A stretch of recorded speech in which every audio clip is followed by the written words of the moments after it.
तो एक interesting word bomb cyclone या बॉम्बोजेनेसिस काफी न्यूज में है, और यूपीएससी के जीएस पेपर 1 के लिए, प्रीलिम्स के लिए एंड इवन ज्योग्राफी ऑप्शनल में भी बॉम्ब साइक्लोन के बारे में पूछा जा सकता है। ठीक है, तो अगर आप थोड़ा सा पेशेंस के साथ वीडियो देखेंगे तो आई होप कि ये टॉपिक इस वीडियो में क्लियर हो जाएगा और कंफ्यूजन सारी समाप्त हो जाएगी। अगर आप मुझसे क्विक आंसर चाहें कि what exactly is a bomb cyclone, तो I can only say that if somehow the soul of tropical cyclone enters the temperate cyclone. ठीक है, आई होप कि थोड़ा बहुत जानकारी है। This video is for somebody who is having some understanding। नहीं भी होगी तो मैं कोशिश करूंगा कि अगर आप पूरा वीडियो देखोगे तो क्लैरिटी बन जाएगी, लेकिन those of you who know, उनके लिए एक लाइन में कहा जा सकता है कि if the soul of tropical cyclone enters the temperate cyclone, then we can say कि ये है बॉम्ब साइक्लोन या ये बॉम्बोजेनेसिस हुआ है। जेनेसिस का मतलब होता है जन्म लेना, और ये बॉम्ब और साइक्लोजेनेसिस मिलाकर बॉम्बोजेनेसिस शब्द बना है। ठीक, तो अगर आप में से जिन लोगों को जानकारी है और इतनी बात पता चल गई है, तो you can definitely forward this video या skip this video, move on to some other interesting video which you are watching. पर अगर आपको थोड़ा सा गहराई से बात को समझना है तो बेसिक से स्टार्ट करते हैं और अगले 10 से 15 मिनट में कोशिश करते हैं कि बॉम्ब साइक्लोन आपको पूरी तरह से समझ में आ जाए। देखिए, अगर हम लोग इस वीडियो को देखें तो ये एक नॉर्मल साइक्लोन के समय स्टॉर्म सर्ज होता है, सी लेवल बढ़ता है, बहुत तेज हवाएं होती हैं। ये ट्रॉपिकल साइक्लोन का इंडिकेटर है। ठीक है, ये ट्रॉपिकल साइक्लोन है, और ये जो आप सेंटर पर देख रहे हैं ये ट्रॉपिकल साइक्लोन का सेंटर या आई ऑफ अ साइक्लोन है। इस आई के चारों ओर बहुत ही डेंस क्लाउड है, और ये डेंस क्लाउड जो आप देख रहे हो इसे कहते हैं eye wall of a cyclone. और जैसे जैसे आप आई वॉल से दूर जाओगे वैसे वैसे क्लाउड की डेंसिटी कम होती है और बारिश भी कम होती है। तो ये जो आपने देखा, ये आपने देखा एक ट्रॉपिकल साइक्लोन। ध्यान से समझिएगा, साइक्लोन से शुरू करता हूं। जब भी कहीं कोई शब्द आए साइक्लोन, तो आप इतना समझना कि एक साइक्लिक फ्लो ऑफ एयर है अराउंड अ लो प्रेशर। तो किसी लो प्रेशर के चारों ओर एक साइक्लिक फ्लो ऑफ एयर अगर आप दिखे आपको, तो आप इसे कहेंगे कि यह साइक्लोन है। अब ये लो प्रेशर कैसे क्रिएट हुआ, इस बेसिस पर दो तरह के साइक्लोन्स होते हैं। ठीक, तो साइक्लोन दो तरह का है। एक जिसे ट्रॉपिकल साइक्लोन कहते हैं, जिसका आप अभी एक छोटा सा वीडियो देख रहे थे, और दूसरा जिसे आप टेम्परेट साइक्लोन कहते हैं। हिंदी में इसी साइक्लोन को शीतोष्ण चक्रवात भी कहा जाता है, और इस चक्रवात को उष्ण कटिबंधीय चक्रवात कहते हैं। तो एक ट्रॉपिकल साइक्लोन है, एक टेम्परेट साइक्लोन है। कैसे जन्म लिया? किसी लो प्रेशर के क्रिएट होने के बाद उसके चारों ओर जब एयर का मूवमेंट होता है तब साइक्लोन बनता है। अब यहां दो बातें इंपॉर्टेंट हैं। जब तक आप साइक्लोन नहीं समझेंगे तब तक आप बॉम्ब साइक्लोन बिल्कुल नहीं समझ पाएंगे, क्योंकि वो दोनों का एक तरह से मिक्स है। अब देखो क्या हो रहा है। साइक्लोन के लिए हमें चाहिए एक लो प्रेशर और साथ ही साथ चाहिए एक साइक्लिक फ्लो। ठीक, लो प्रेशर कैसे क्रिएट हो सकता है? लो प्रेशर तभी क्रिएट हो सकता है जब सरफेस के पास से एयर का अपवर्ड मूवमेंट स्टार्ट हो जाए, यानी कि there should be ascendance of air, air ऊपर उठे। तो जब भी एयर ऊपर उठेगी, ऑन एन एवरेज हम अगर सी लेवल पर प्रेशर 1000 मिलीबार मान लें, 1010 के आसपास लेते हैं, तो एयर ऊपर उठेगी तो यहां से एयर कम हो जाएगी, तो यहां प्रेशर हो जाएगा 990, 980, ऐसा कुछ एटमॉस्फेरिक प्रेशर हो जाएगा।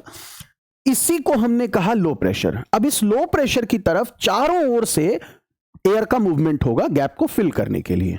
ठीक है, अब होता क्या है कि अगर अर्थ को देखें तो आपको मालूम है कि हमारी अर्थ अपने एक्सिस पर बहुत ही तेज रोटेट करती है। तो इस रोटेशन के कारण, इस रोटेशनल स्पीड के कारण एक कॉरियोलिस इफेक्ट जनरेट होता है। जो एक तरह का डिफ्लेक्टिव इफेक्ट है। कैसा इफेक्ट है? डिफ्लेक्टिव इफेक्ट है, यानी विक्षेपी बल है, विक्षेपी प्रभाव है।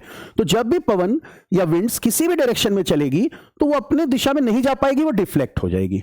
अगर आप नॉर्दर्न हेमिस्फीयर में है तो राइट की तरफ, और सदर्न हेमिस्फीयर में है तो लेफ्ट की तरफ। इतना ध्यान रखिए, किसी दिन कॉरियोलिस इफेक्ट पर अलग बात होगी। तो कॉरियोलिस इफेक्ट नॉर्दर्न हेमिस्फीयर में हर एक विंड को राइट की तरफ और हर एक विंड को सदर्न हेमिस्फीयर में लेफ्ट की तरफ डिफ्लेक्ट करता है, जो अर्थ के रोटेशन से क्रिएट होता है। ठीक है, दो बातें क्लियर हो गई कि एक लो प्रेशर क्रिएट हुआ, दूसरा कॉरियोलिस इफेक्ट है अर्थ पर। अब होगा क्या, जब भी कोई लो प्रेशर क्रिएट होगा तो इसको फिल करने के लिए जब विंड्स चलेंगी, गैप को फिल करने के लिए, तो आप जरा देखो, अगर आप नॉर्दर्न हेमिस्फीयर में हो, ध्यान से समझना, तो ये राइटवर्ड डिफ्लेक्शन होगा। ये भी नॉर्दर्न हेमिस्फीयर में ऐसे जाएगी, राइट की तरफ डिफ्लेक्ट होगी। ये भी ऐसे आ रही है, राइट की तरफ डिफ्लेक्ट होगी, ये भी राइट होगी। अब विंड्स को आना था, इस गैप को खत्म करना था लो प्रेशर को, बल्कि उल्टा हो क्या रहा है, ये साइक्लिक फ्लो स्टार्ट हो गया कि नहीं, ध्यान देना। और नॉर्दर्न हेमिस्फीयर में अगर आप ध्यान से समझो तो ये हो गया घड़ी की सुई के विपरीत, जिसको आप कहोगे एंटी क्लॉकवाइज। तो तीन बातें क्लियर हो गई। What is a cyclone? Cyclone is it is a system in which there is a circular movement of air around a low pressure. Low pressure is created by ascendance of air, and as the winds try to fill this gap, because of Coriolis deflection, they start deflecting. उसका result क्या होता है? Anti clockwise movement. किस hemisphere में? Northern hemisphere में। और अगर आप इसको करोगे तो सदर्न हेमिस्फीयर में ये क्लॉकवाइज आ जाएगा, क्योंकि वहां लेफ्ट की तरफ डिफ्लेक्शन होगा। जैसे आपने ऐसे किया ना, वहां ऐसे होगा, तो पूरा ऐसे साइकिल होगा। क्लियर? ये है साइक्लोन। अब ये जो एयर का असेंडेंस हुआ है, एयर ऊपर उठकर गई है, ये दो कारण से होता है। या तो ये एयर बहुत हाई टेम्परेचर पे हो, साथ ही साथ बहुत ह्यूमिड एयर हो। ह्यूमिड एयर, ध्यान रखिएगा, लाइट होती है। हमेशा ही जो आर्द्र वायु होती है वो हल्की होती है। इस बात को बहुत अच्छे से समझ लीजिए। क्यों? क्योंकि ह्यूमिड एयर में वाटर वेपर अधिक होगा, तभी तो एयर ह्यूमिड है। और नॉर्मली एयर में क्या होता है? ऑक्सीजन और नाइट्रोजन लगभग 80%, 78 पॉइंट समथिंग और 20 पॉइंट समथिंग, तो ये हो गया 20%। तो नॉर्मली एयर में नाइट्रोजन होगा, नाइट्रोजन का 28 होता है मॉलिक्यूलर मास और ऑक्सीजन का 32 होता है। अब क्या होगा? अगर एयर में वाटर वेपर ज्यादा है, जिसका मास कितना होता है? 18, तो सीधी सी बात है, एयर में लाइटर कंपोनेंट बढ़ेगा, एयर हल्की हो जाएगी। तो अगर वार्म और ह्यूमिड एयर किसी जगह पर बहुत ज्यादा डेवलप हो रही है, जैसे कि लोअर लैटिट्यूड्स में जो मतलब जो ओशियनिक सरफेस होती है, सागरीय सतह, वहां पे तापमान निम्न अक्षांशों में अधिक होता है, क्योंकि एनर्जी ज्यादा मिलती है। तो यहां की एयर वार्म होती है और ह्यूमिड होती है, ऊपर उठती है। अगर इस कारण से एयर ऊपर उठ रही है तो जो साइक्लोन बनेगा वो ट्रॉपिकल रीजन में बनेगा, और उसको हम ट्रॉपिकल साइक्लोन कहेंगे। ध्यान से समझना है। जबकि अगर एयर किसी और कारण से ऊपर उठ रही है, जैसे मान लीजिए कि वार्म एयर आई, कोल्ड एयर आई, मिड लैटिट्यूडनल रीजन्स में इधर से बहुत ठंडी कोल्ड एयर मास आया, इधर से बहुत वार्म एयर मास आया, तो जो वार्म एयर मास है, जो कोल्ड एयर मास है, जब ये टकराएगा तो एक सरफेस बाउंड्री क्रिएट होगी, और वार्म एयर हल्की होती है, कोल्ड एयर भारी होती है, वो एक तरह का ऑब्स्ट्रक्शन क्रिएट करेगी, सेटल होगी, और वार्म एयर यहां से ऐसे ऊपर उठ जाएगी।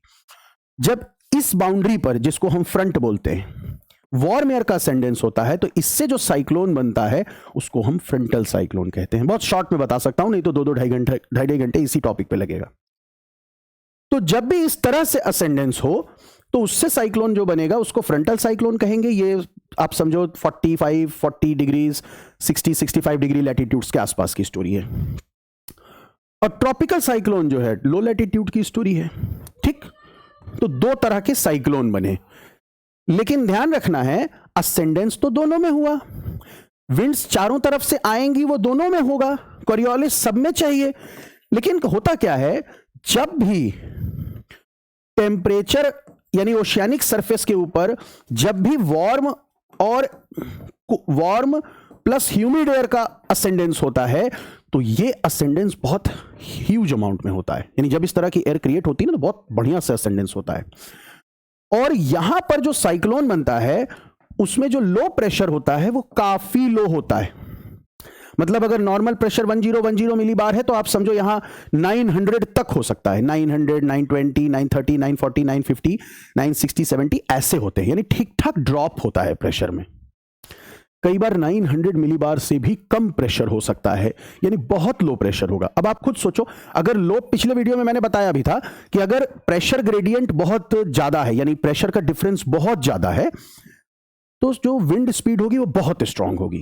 तो जब बहुत ज्यादा लो प्रेशर बनता है तो विंड स्पीड स्ट्रांग होती है, और विंड स्पीड कोरियोलिस को भी हाई कर देती है, क्योंकि कोरियोलिस डिपेंड करता है विंड स्पीड पे। तो wind speed high, Coriolis high, अब विंड पहुंच नहीं पाएगी सेंटर पर, पहले ही घूम जाएगी, और बहुत तेज, बहुत ही इंटेंस विंड होती है ट्रॉपिकल साइक्लोन में। क्यों? क्योंकि लो प्रेशर बहुत लो होता है। ट्रॉपिकल साइक्लोन एक नेचुरल हजार्ड की तरह है, डिजास्टर है ये, है ना। मतलब हजारों की संख्या में जान जा सकती है अगर आपने ठीक से मैनेजमेंट नहीं किया। 1970 में बांग्लादेश का भोला साइक्लोन, मतलब लाखों में लोगों की जान गई, बहुत मैसिव डिजास्टर था। और उसके बाद पाकिस्तान, जो वेस्ट पाकिस्तान था, ईस्ट पाकिस्तान, तो ये ईस्ट पाकिस्तान था, बांग्लादेश तो था नहीं, तो वो नहीं मैनेज कर पाए, और आप देखें कि उसके बाद बांग्लादेश अलग हो गया। आज बांग्लादेश अलग ही ट्रेजेक्ट्री पे जा रहा है, भारत से ही उससे दुश्मनी है, जबकि उनके जन्म में हमारे सैनिकों ने जान गंवाई है। खैर, टॉपिक से डेविएट हो रहे हैं, लेकिन बात समझिए। तो tropical cyclones can be very very deadly. Now जब हम बात करते हैं टेम्परेट साइक्लोन की, तो ये कोई डिजास्टर नहीं है। अगर आप देखो तो इन मिड लैटिट्यूडनल रीजन्स में लगातार वेस्टर्लीज और पोलर ईस्टर्लीज का आपस में कन्वर्जेंस होता रहता है, और साइक्लोनिक वेव्स बनती रहती हैं। ये एक नॉर्मल वेदर फिनोमेना है।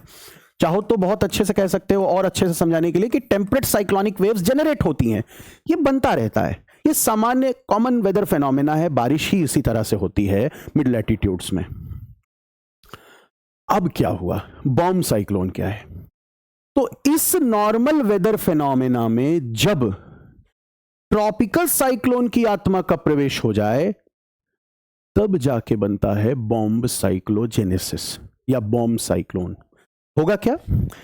यहां पर जिसको आपने अभी बोला शीतोष्ण चक्रवात या टेम्परेट साइक्लोन, इसमें नॉर्मली अगर प्रेशर 1010 है तो ड्रॉप होके 990, 980 ऐसा प्रेशर होता है। मतलब बहुत ज्यादा नहीं, नॉर्मल से 20-30 मिलीबार का ड्रॉप होता है, और बारिश होती है। ठीक है, देखा जाए तो यहां पे दो फ्रंट बनते हैं। अब बहुत डिटेल में तो बात नहीं कर सकता छोटे से वीडियो में, लेकिन एक होता है वार्म फ्रंट और एक होता है कोल्ड फ्रंट। डिटेल में कहीं किसी और वीडियो में टेम्परेट साइक्लोन पे बात करेंगे। मुद्दे की बात यह एक सामान्य मौसमी दशा है, धीरे धीरे बारिश होगी, कुछ घंटों के लिए चलती रहेगी, देर तक होगी बारिश, लेकिन कोई आपदा जैसा नहीं, सामान्य बात है, बारिश हो रही है।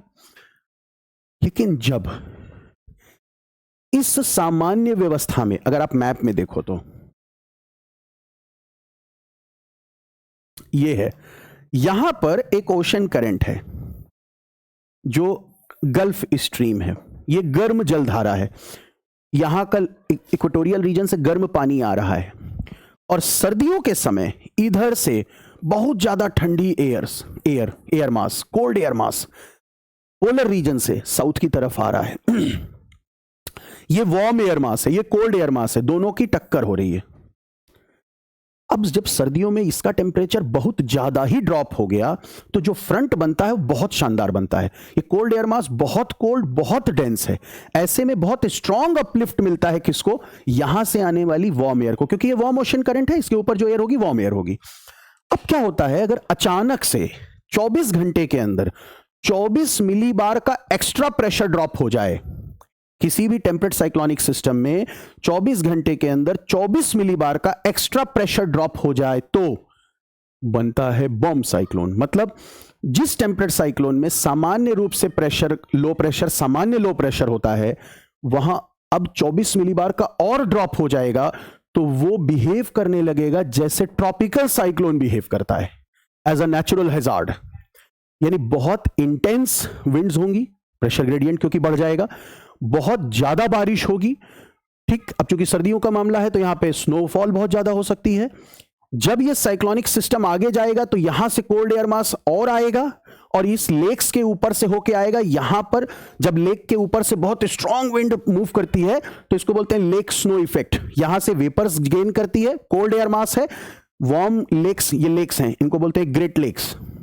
तो इन लेक्स के ऊपर से जब ये साइक्लोनिक सिस्टम तो जो करना था नुकसान कर दिया, टेम्परेट साइक्लोन एक तरह से ट्रॉपिकल साइक्लोन जैसा बिहेव किया, अब वो चला गया। लेकिन यहां से जो कोल्ड एयर मास और आई वो इनके ऊपर से, क्योंकि वो जब लो प्रेशर क्रिएट हुआ था तो बहुत ह्यूज एयर मास खींचा था अपनी तरफ, जब ये चला गया तो ये एयर मास जब इस लेक के ऊपर से गुजरेगा तो ढेर सारा स्नोफॉल और करेगा, तो बहुत ज्यादा टेम्परेचर भी ड्रॉप कर सकता है। इस समय जब ये साइक्लोनिक सिस्टम होगा तो यहां से आने वाली एयर ब्लिजार्ड का इंटेंसिटी बढ़ा देगी और ओवरऑल लोग बहुत परेशान होंगे। तो in short, what is a bomb cyclone? Bomb cyclone is the term used when the pressure drop is more than 24 millibar within 24 hours. In short, we can also say that the temperate cyclones now start behaving like a tropical cyclone.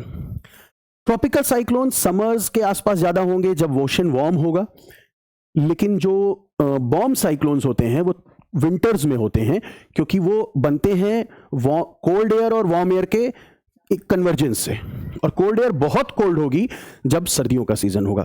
इसमें एक और important point है and that is the role of jet streams.